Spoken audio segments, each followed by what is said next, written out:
আজকে সকাল সকাল ঘুম থেকে উঠে বেরাস হাতে নিয়ে চলে গেছিলাম চা। তারপরে এই করে আমাদের সূর্য মামাকে দেখছি, তো সূর্য মামার মানে আজকে কালারই আলাদা। তারপরে আমি তাড়াতাড়ি করে ব্রাশটা করে নিলাম, ব্রাশ করে আমি নিচে চলে গেছিলাম, নিচে বাথরুমে গিয়ে ফ্রেশ হয়ে গেলাম, মানে মুখ চোখ ধুয়ে নিলাম। পরে সকালের ব্রেকফাস্টটা আমি করে নিলাম। সকালের ব্রেকফাস্টটা দেখতে পাচ্ছ ঢুঁকি ছিল আর একটা সিদ্ধ ডিম ছিল।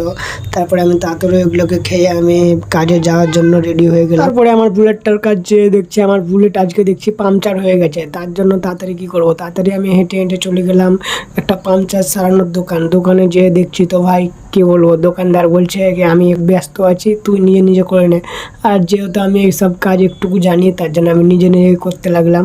সাইকেলের পাম্প সেরে আমি সামনের দিকে এগোতে লাগলাম। আজকে শনিবার ছিল, তার জন্য আমাদের এখানে হাটবার, শনিবারের দিন আমাদের এখানে হাট বসে, তার জন্য সাইকেল থেকে নেমে গেলাম। ভিড় ছিল অনেক, তার জন্য হেঁটে হেঁটে যাবো এখন।